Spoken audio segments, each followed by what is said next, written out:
UP के कई अजला में मदारिस की शिकायत पर 5 जांच की खामियां पाई गई हैं, जिसके बाद से कार्रवाई की हिदायत दी गई है। मदरसों की जांच को लेकर क्या बोले वज़ीर अक़ल दानिश आजाद अंसारी। जी मीडिया से उन्होंने खास बातचीत की है, दिखाते हैं आपको। अल्पसंख्यक कल्याण मंत्री दानिश साहब हमारे साथ हैं। 219 मदरसे आजमगढ़ में फर्जी पाए गए हैं और 110 शिक्षक उनके खिलाफ FIR भी संसदीय सोसाइटी ने की है और आप लोग लगातार कार्रवाई कर रहे हैं।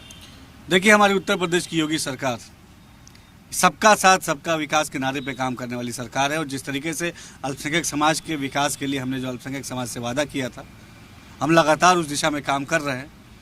अभी कई सारी ऐसी शिकायतें आई उत्तर प्रदेश में अलग अलग जगह से कि भाई ऐसे मदरसे हैं जो सही से कार्य नहीं कर रहे हैं, तो हम अभी उन पर जांच कर रहे हैं और निश्चित तौर पे अच्छी शिक्षा हमारी प्राथमिकता है।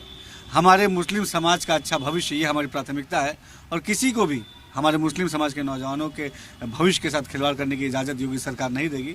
हम ईमानदारी से हमारी शिक्षा व्यवस्था धरातल पे सुचारू रूप से चले, इस दिशा में सकारात्मक तरीके से कार्य कर रहे हैं और निश्चित तौर पे योगी सरकार के तमाम प्रयास से हमारे अल्पसंख्यक समाज के नौजवानों को। आपने जब सर्वे कराया तब भी समाजवादी पार्टी ने सवाल उठाया कि एक जाति का सर्वे हो रहा है मदरसों के सर्वे पर। अब देखिए, बहराइच से लेकर आजमगढ़, कुशीनगर, सिद्धार्थनगर सब जगह फ्रॉड पकड़ा जा रहा है।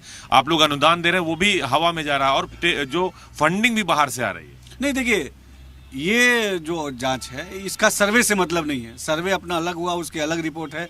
ये कहीं कहीं उत्तर प्रदेश में विभाग चलता है तो कहीं कोई शिकायत आती है, उस शिकायत के आधार पर जांच होती है। इसका उस सर्वे से मतलब नहीं है।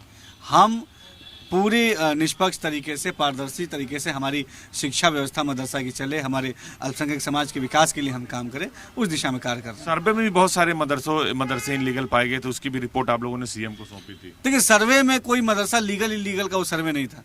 ये गैर मान्यता प्राप्त मदरसों का सर्वे था, एक आंकड़ा जुटाने के लिए कि उत्तर प्रदेश में ऐसे कितने गैर मान्यता प्राप्त मदरसे हैं, वहाँ पे छात्रों की संख्या क्या है, हम उन गैर मान्यता प्राप्त मदरसों की बेहतरी के लिए क्या कर सकते हैं। ऐसी रिपोर्ट आई है, उसके लिए हम अलग से भविष्य में योजनाएं बना रहे हैं, हम अच्छा बेहतर करेंगे।